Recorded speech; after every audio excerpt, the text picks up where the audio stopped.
வணக்கம் நண்பர்களே. கார்த்தி ரேவதி சீரியல் சும்மா பரபரப்பா போயிட்டு இருக்குன்னே சொல்லலாங்க. ஒரு அதிரடியான கதைக்களத்துல பார்த்தோம்னா நம்ம ராஜா வேற வழியே இல்லை.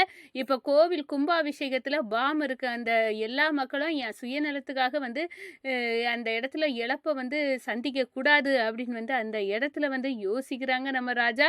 அதை விட நம்ம சாமுண்டேஸ்வரி அத்தை கிட்ட ஏன் உண்மையை காளியம்மா சொன்னது மாதிரி சொல்லக்கூடாது அப்படின்னு முடிவெடுக்கிறாங்க.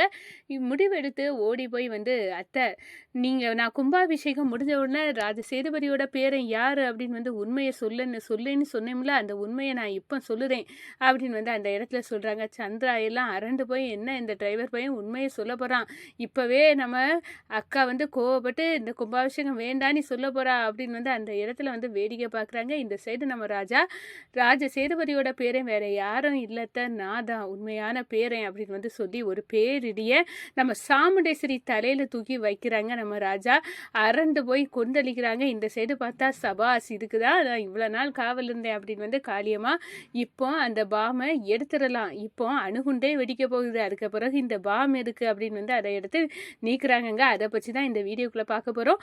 அதுக்கு முன்னாடி சேனலுக்கு லைக் அண்ட் சப்ஸ்கிரைப் பண்ணுங்க ஃப்ரெண்ட்ஸ். பக்கத்தில் இருக்க பெல் ஐக்கானையும் கிளிக் பண்ணுங்க. அப்பதான் நான் போடுற ஒவ்வொரு வீடியோவும் நோட்டிபிகேஷனா உங்களுக்கு கிடைக்கும். வாங்க ஃப்ரெண்ட்ஸ் வீடியோக்குள்ள போகலாம்.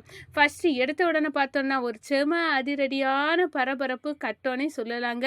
நம்ம கோவில் கும்பாபிஷேகத்தில் பாம் இருக்கு, அதை அகற்றணும் அப்படின்னு நம்ம ரேவதி கிட்ட நம்ம ராஜா சொல்லிட்டு இருக்காங்க. இதை பார்த்த உடனே என்ன இந்த காளியம்மா இந்த வேலையை பண்ணியிருக்காளா அப்படின்னு இப்போ எவ்வளோ மக்கள் இங்கே இருக்காவ, எவ்வளோ உயிர் சேதம் வந்துடும், எல்லாத்தையும் இப்போ கோயிலில் இங்கேருந்து உள்ளுக்கு இருந்து வெளியே அனுப்பணும் அப்படின்னு அந்த இடத்துல தீவிரமாக யோசிச்சுக்கிட்டு இருக்காங்க நம்ம கௌசல்யாவும் நம்ம ராஜாவும்.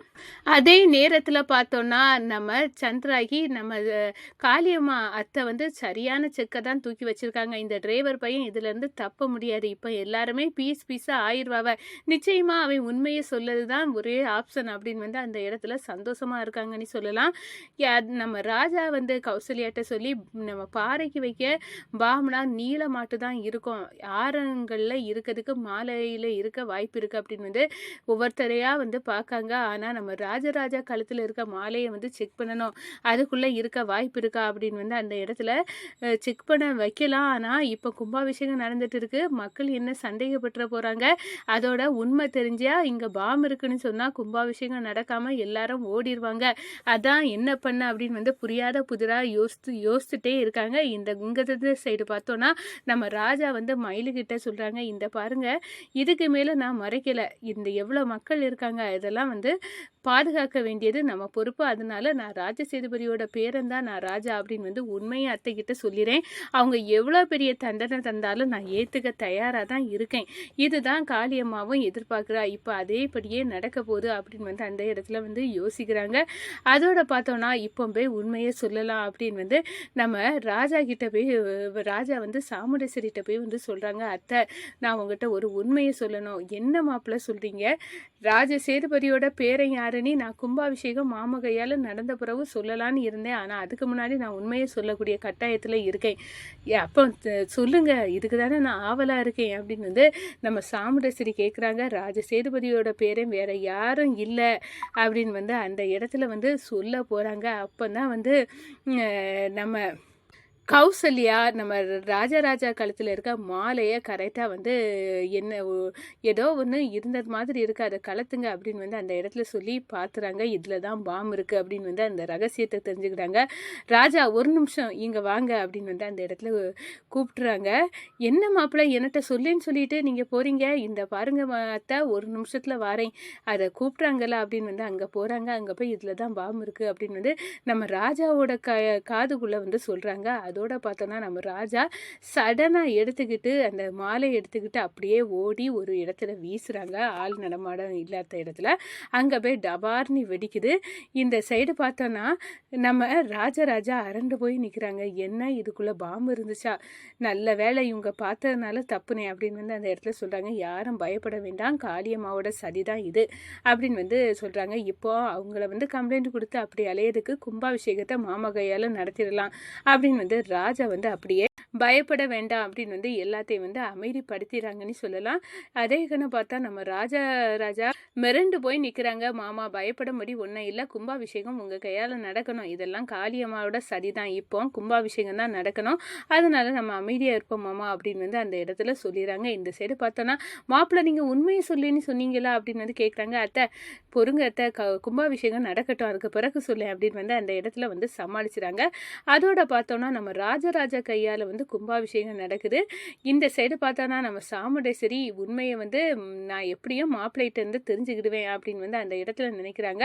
கும்பாபிஷேகம் முடிஞ்ச உடனே நம்ம சாமுண்டேஸ்வரியை பார்த்து நம்ம ராஜா வந்து அத்தை நீங்கள் வந்து கும்பாபிஷேகம் நல்லபடியாக முடிஞ்சாச்சு. நான் உங்களுக்கு வாக்கு சொன்னேன்ல, ராஜ சேதுபதியோட பேரன் யாருன்னு அந்த உண்மையை சொல்கிறேன். அது வேறு யாரும் இல்லை, அந்த உண்மையான பேரை நான் தான் அத்தை அப்படின்னு வந்து சொல்கிறாங்க. பேரிடியாக வந்து நம்ம சாமுண்டேஸ்வரி வந்து நினைக்கிறாங்க. என்ன மாப்பிள்ளை சொல்கிறீங்க? ஆமாம், நான் தான் வந்து ராஜ சேதுபதியோட உண்மையான பேரன். 2 குடும்பத்தையும் ஒன்று சேர்க்க தான் உங்கள் வீட்டில் டிரைவராக வேலை பார்த்தேன்.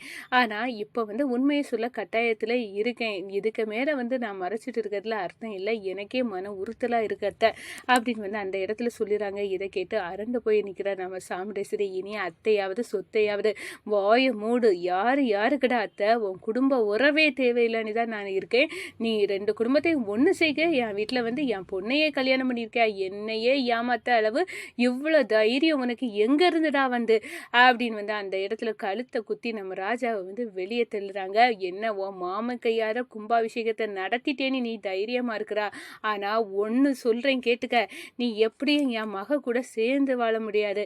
ரேவதிக்கும் உனக்கும் ஒட்டம் இல்லை, உரமே இல்லை அப்படின்னு வந்து அந்த இடத்துல சொல்றாங்க. அம்மா நிறுத்துங்க, சும்மா என்னம்மா சொல்லிட்டு இருக்கீங்க? நான் ராஜா என் அத்தை பையனி தெரிஞ்ச பிறகுதான் அவரை அவ்வளோ தூரம் நான் லவ் பண்ணேன்.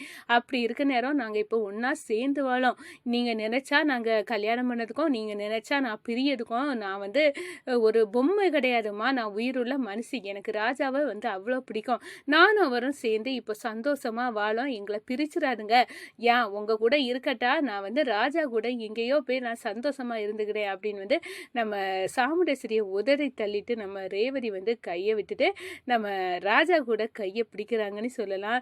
ரேவதி அத்தை சொல்கிறாங்களே இங்கேயே இருந்துக்கோ அப்படின்னு வந்து சொல்கிறாங்க. நம்ம ராஜா இல்லைங்க, நீங்கள் வந்து உங்களை பிரிஞ்சு என்னால் இருக்க முடியாது, அதுக்காக தான் நான் வந்து இப்படி சொல்லுறேன் அப்படின்னு வந்து அந்த இடத்த சொல்கிறாங்க. அந்த நேரம் தான் தீபாவளி என்று கொடுக்காங்க. இந்த பாருங்க, ராஜன் வந்து ரொம்ப நல்லவர். உனக்கு கிடைச்சிருக்க மாப்பிள்ளை இவர் வந்து உன் குடும்பத்துக்காக எவ்வளோ பெரிய தியாகத்தை வேணாலும் பண்ணுவார். இப்போ பார்த்தியா இங்கே கூட பாம்பு வச்சுருந்து அதை யாருக்கும் பாதிப்பு வராத வர அதை எடுத்து அப்புறப்படுத்தினார். அப்பேற்பட்ட இந்த ராஜாவை நீ வந்து வெறுக்காத சாமுண்டேஸ்வரி. இது உனக்குள்ள பலமே இவர் தான். உனக்கு எவ்வளோ பெரிய எதிரிக காளியம்மா, சிவனாண்டி, முத்துவேலு, இப்படி ஏகப்பட்ட எதிரிகள் எல்லாத்தையும் வந்து அடித்து ஓட விட்டு இவர் தான் வந்து உங்களை காப்பாற்றிட்டு இருக்காரு. இது இவர் நம்ம வீட்டுக்குள்ளே பலோனி நினச்சிக்க சாமுண்டேஸ்வரி. நான் பார்த்தவரை பரமேஸ்வரி ஒரு எறும்புக்கு கூட துரோகம் செய்யாதவா. அவள் எப்படி உங்கள் அம்மாவை கொண்டு இருக்க வாய்ப்பு இருக்குது?